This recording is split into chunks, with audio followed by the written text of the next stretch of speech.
Hola, ¿qué tal amigos? Bienvenidos a una nueva conversación elefante. Yo soy Roberto González y pues bueno, estamos muy contentos de tener en esta ocasión al escritor tan pequeño, mexicano. Bueno, él se sigue también considerando tan pequeño todavía. Él está fuera, él radica en Barcelona, pero bueno, por las circunstancias está aquí y bueno, lo tenemos en esta ocasión con nosotros, Roberto Wong, ganador del premio Dos Pasos a Primera Novela y ganador del premio internacional Sor Juana Inés de la Cruz por el libro de cuentos. Permítanme leerlo: Los recuerdos son pistas, el resto es una ficción. Y bueno, vamos a estar platicando con él acerca de su trayectoria, algunas perspectivas de su literatura y pues cómo ve desde sus ojos a Tamaulipas. Pero bueno, me permito saludar a Roberto. Roberto, ¿cómo estás? Roberto Tocayo, muchas gracias por la invitación. Todo muy bien, muchas gracias. Bueno, pues para comenzar, si quieres una facilita, ¿qué es la literatura para Roberto Wong? Una facilita, claro. Creo que es una pregunta dificilísima.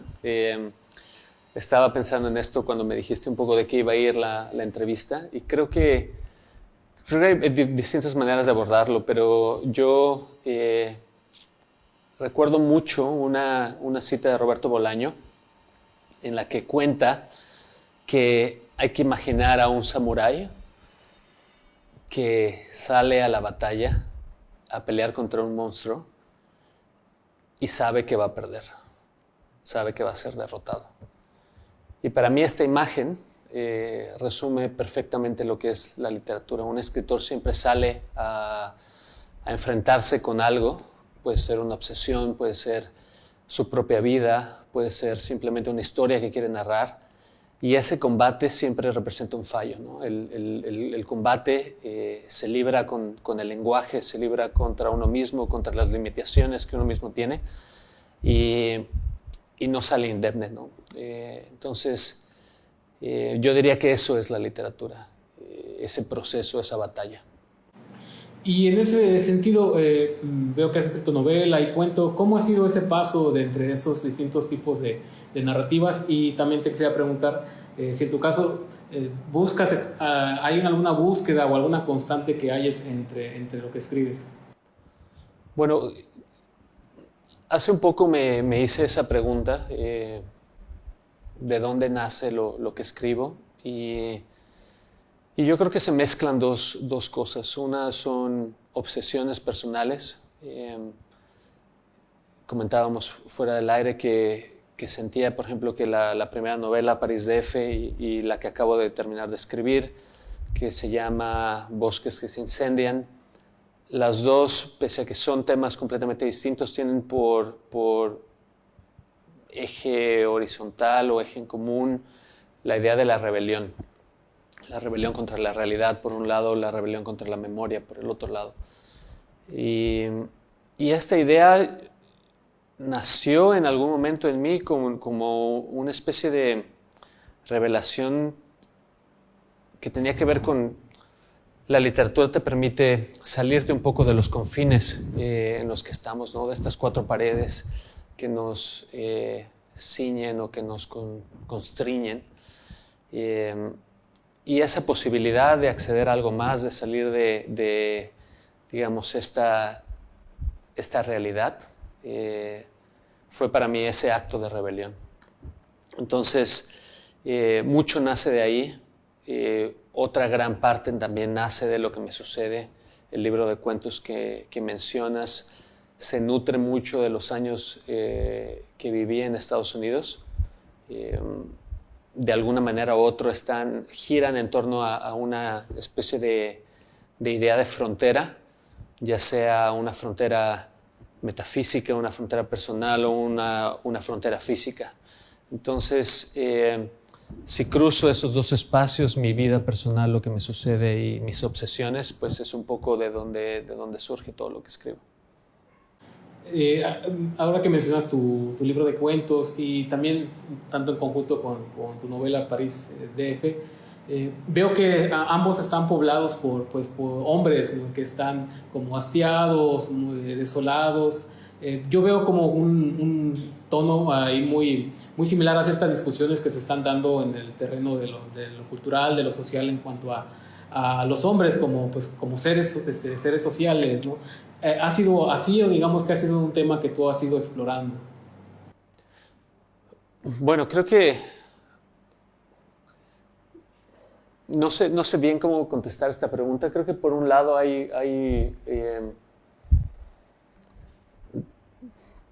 de 20 años a la fecha hemos sido cruzados por la desesperanza, ¿no? De la violencia en México y a partir de todas estas noticias, todas estas historias personales de amigos, etcétera, que nos cruzan un poco, tal vez surge este sentir, ¿no? Esta desolación o lo desolador de ciertas situaciones o paisajes que aparecen en la novela, ¿no?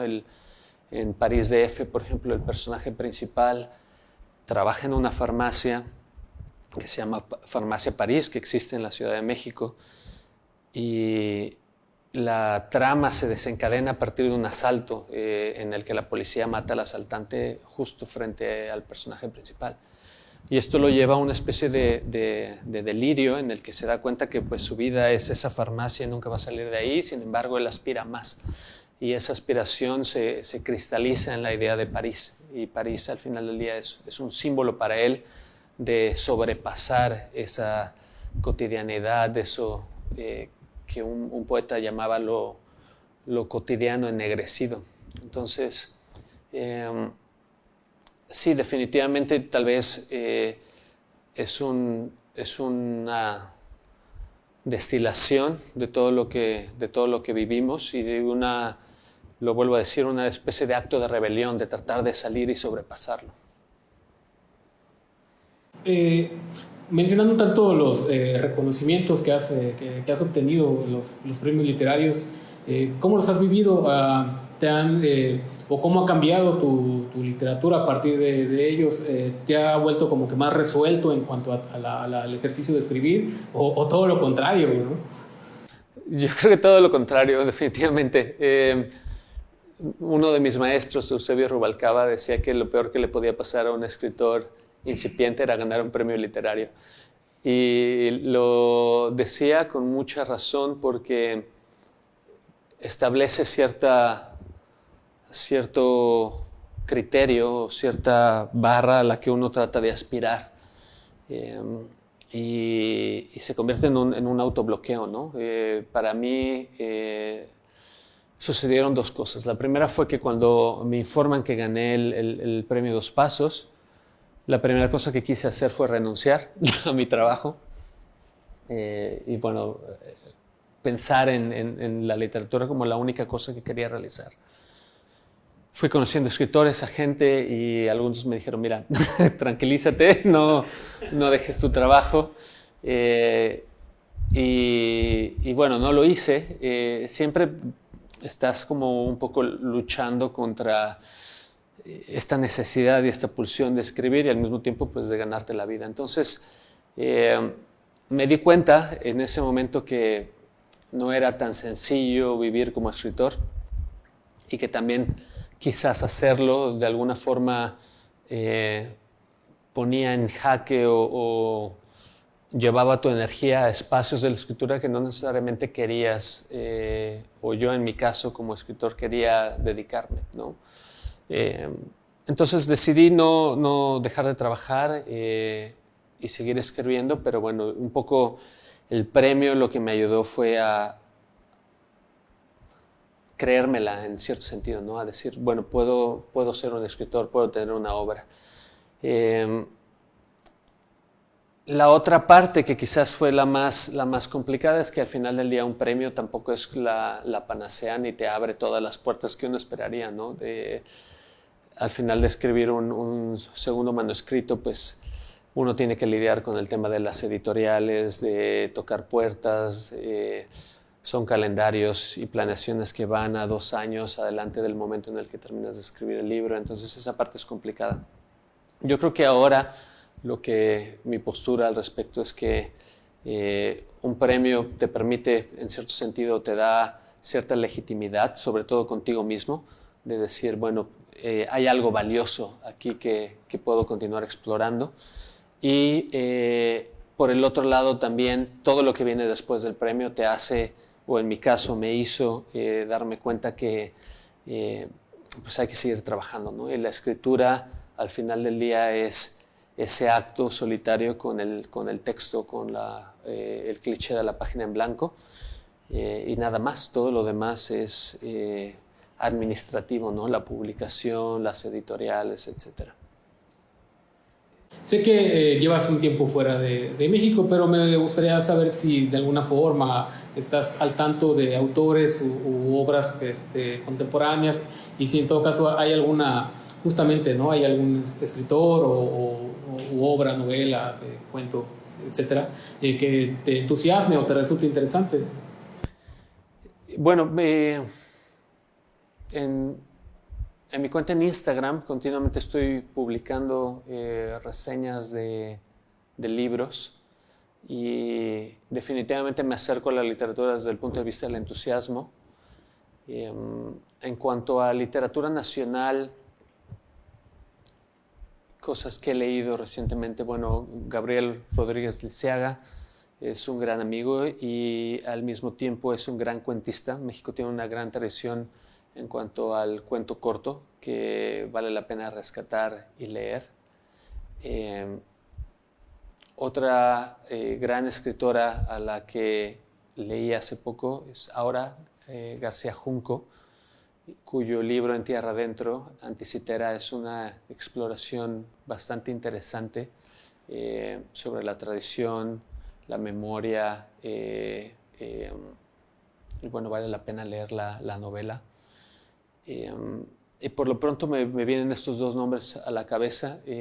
Ahora que estoy acá, bueno, también estoy tratando de hacerme de libros y de cosas que se han publicado. Otro gran libro, ahora que lo estoy pensando, Esta noche, Gran Terremoto, de Leonardo Teja. Es una novela espectacular que quizás podríamos poner bajo la tradición de los raros, que Ángel Rama, en cierto sentido, puso en conjunto con todos estos escritores uruguayos. Pero sí, creo que en los últimos años han habido muchas cosas muy interesantes, y bueno, sobre lo más reciente quizás es lo que me hace falta un poco ponerme. Ya que mencionabas tu Instagram, veo que eres muy activo en las redes, ¿no? Ya sea también desde las redes de Instagram, pero también tienes un podcast. ¿Qué has encontrado? ¿Qué posibilidades has hallado en estos medios virtuales, ¿no? ¿Qué te ha dejado? Bueno, primero que nada, la razón por la que lo he hecho es un poco para compartir mis lecturas y mis entusiasmos. El podcast inicialmente nació como un programa de radio, en realidad, que produjo el IMER a partir de una convocatoria de Radio Ciudadana. Y esos fueron 12, 13 episodios que los archivos digitales los monté en algún momento en la red, y pensé después, por ahí de 2018, ¿por qué no convertir esto, rescatarlo y convertirlo en un podcast? Y fue un proceso muy autodidacta. Grababa con mi computadora, que además hacía un sonido como si fuera un avión, que tenía que editar yo por mi cuenta. Entonces me ayudó mucho a condensar quizás algunas ideas que tenía sobre ciertos temas, ciertos libros, y al mismo tiempo explorar otros. Por ejemplo, uno de los episodios que a mí en lo personal me gustó mucho hacer tiene que ver con la novela negra. Y yo nunca me había acercado realmente como lector a la novela negra. Sabía muy poco al respecto, pero un día alguien me dijo, oye, pues París DF podría ser leída en cierto sentido como una novela negra. Y no entendí muy bien a qué se referían. Entonces hice todo un episodio de la novela negra y me leí un montón de libros y dije, bueno, qué género más espectacular y tan poco apreciado también. Entonces, yo creo que el podcast sirve en estas dos líneas. Por un lado, comparto mis entusiasmos, por el otro lado, me ayuda a mí a explorar y entender cosas o temas o lecturas que no necesariamente estoy familiarizado. y a partir de ahí lo comparto. Curiosamente le ha ido bastante bien al podcast. En el año pasado, 2020, el periódico El País en España lo compartió como una de las actividades preferentes en la época del confinamiento. Y bueno, creo que lo que me ha dejado ha sido que gente se ha acercado y me ha dicho, oye, me gusta mucho tu podcast, lo escucho con frecuencia. Y bueno, para mí esa es la... También por tu podcast puedo ver que ya creo que ya eres de los pocos autores que siguen entusiasmados por el rock, y esto lo digo porque ya sabemos que pues, el género urbano ha dominado casi ya todos los ámbitos culturales, pero en ese sentido el rock que ha significado dentro de tu vida, dentro de la literatura, y pues también cómo ves al género, cómo ves su salud. Bueno, creo que va bien. No sé, es una pregunta complicada porque yo creo que conforme uno va creciendo se va quedando estancado en las bandas que escuchaba cuando uno era joven, y es algo que me pasa seguido, ¿no? Sigo escuchando el rock que escuchaba en los 90s, principios de los 2000, y es complicado, no sé, actualizarme. Pero también el podcast un poco tiene esa ventaja. Hace poco descubrió una banda de Polonia que en el episodio de Gombrowicz, si tienen la oportunidad de escucharlo, hay varias canciones de esta banda que me pareció una cosa espectacular, me voló la cabeza. Es una banda que mezcla géneros en la misma canción, brinca de un género al otro, y es una cosa completamente fuera de este mundo. Entonces, también, digamos que hablando del rock, el podcast me permite, dependiendo del tema, explorar nuevas bandas y nueva música que no conocía. Retomando un tanto el tema de tus obras literarias, noto también que las ciudades son como que importantes, ¿no? Son casi un personaje más dentro de las historias que cuentas. ¿Cuáles han sido las ciudades fundamentales y más importantes para ti? Bueno, yo salí de Tampico en el año 2000 y me fui a vivir a la Ciudad de México. Y ahí estuve 13 años y después me fui a San Francisco. Luego de ahí me fui a Barcelona. Luego de Barcelona me fui a Dubái 1 año y medio. Fue una cosa rarísima, y ahora acabo de regresar a Barcelona. Entonces, en cierto sentido, los lugares en los que he vivido entran en lo que escribo de una forma u otra. Justo ahora estoy escribiendo un libro que tiene que ver con Dubái, y que me pareció un lugar muy borgiano, por decirlo de una manera u otra. Es una ciudad que nació prácticamente de la nada, construida en medio del desierto, con estos edificios altísimos. De hecho, el edificio más alto del mundo está en Dubái, y que intenta ganarle todo el tiempo una batalla al desierto, ¿no? Esa batalla no solo contra la arena, sino también contra las condiciones climáticas. Y han construido cosas que me parecen completamente absurdas y al mismo tiempo magníficas, ¿no? Como, no sé, tienen lo que le llaman la palmera, que es una especie de arrecife que sale al mar en forma de una palmera y que está llena de casas y hoteles. Como para qué, ¿no? Es como una cosa muy extraña. Pero creo que para mí las ciudades importantes son todas las en las que he vivido. Por supuesto que París aparece en París DF, pero es más un símbolo, es más una especie de ideal, más que una realidad física como ciudad. Y sí, en cierto sentido, al menos en París DF, la Ciudad de México tiene un protagonismo muy importante. ¿Y Tampico estaría dentro de tus listas de ciudades entrañables? Bueno, como lo mencionábamos hace un momento, para mí Tampico es mi infancia, y definitivamente no la dejo atrás frente a todos estos lugares. Sin embargo, no he regresado a ella en la literatura, y no entiendo bien la razón por la que no he regresado a ella. Habrá un momento en el que estoy seguro escribiré algo sobre Tampico, pero no sé por qué no lo he hecho todavía. Quizás estoy dejando pasar todavía cierta distancia. Algo se está cuajando dentro de mí para poder escribir esa historia. Un poco retomando también esta cuestión de lo que hablas, ¿no? De la distancia. Sé que has estado lejos, pero me gustaría conocer cómo has visto el estado, la situación en la que está atravesada el estado de Tamaulipas, ¿no? La violencia y la corrupción parece que es algo ahí que no ha dejado, ¿no? a la entidad. Desde tu perspectiva, ¿cómo ves lo que está sucediendo? Y que parece no solamente es algo que afecta a Tamaulipas como estado, sino para el país.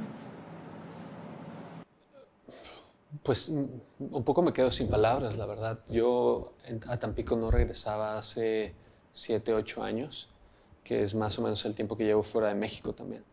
Y, y esta vez que ahora estoy acá, un poco me ha sucedido algo muy extraño. Me toca mirar las cosas con cierta nostalgia. Obviamente hay espacios y situaciones que despiertan recuerdos y al mismo tiempo hay muchas cosas que he olvidado, ¿no?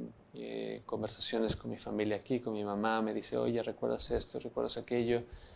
Y no lo recuerdo. Entonces hay una especie de extrañeza también que se mezcla con la nostalgia mientras avanzo por los espacios físicos de Tampico. La violencia, la corrupción no hacen más que generar en mí una sensación de tristeza y de desolación. Creo que desafortunadamente es el gran mal que como país nos atraviesa. Y decías, bueno, que la corrupción, la violencia no se han ido. Yo me pregunto si algún día se irán. Al final, todo esto del narcotráfico y de la corrupción no son otra cosa que una parte de lo que significa la mexicanidad, ¿no? Y ese es el lado más oscuro de lo que somos. Entonces, no es una pelea de individuos, yo creo que es una pelea de nación que no hemos querido reconocer que eso está en cada uno de nosotros de una manera u otra y que es una labor de cada uno de nosotros que tenemos que pelear, ¿no? Hay un cuento en el libro que tiene este título larguísimo, por cierto, los recuerdos son pistas, el resto es una ficción. Hay un cuento ahí que se llama Lotería Mexicana y que narra un poco esa partida de una familia y el regreso a México porque son deportados al final del día y a pesar de haber vivido en Estados Unidos y estar a punto de regresar, un poco la violencia nunca los dejó, ¿no? Está con ellos aún en ese momento. Entonces yo creo que es un poco mi punto de vista al respecto de lo que estamos viviendo como Estado, como ciudad, como país, que eso nos cruza a todos. Mencionabas que estabas escribiendo esta nueva novela, pero ¿tienes algún otro proyecto en puerta? Bueno, justo terminé de escribir un libro que lleva como título provisional Bosques que se incendian. Es una novela que está narrada a partir del punto de vista de 4 personajes que están en un hotel y este hotel es una especie de limbo, de purgatorio. Y cada uno de ellos se acerca a la memoria desde un punto de vista distinto. Y para mí ese libro tiene que ver con una idea fundamental que es cuestionarnos qué es la memoria y por qué vale o no vale la pena recordar. Yo creo que la mayoría de nosotros nos han dicho o hemos pensado que en cierto sentido los recuerdos son una especie de condensación de la vida, ¿no? Uno va formando recuerdos y esos recuerdos son los que al final del día son una especie de capital que te llevas en el gran momento en el que te enfrentas contra la muerte.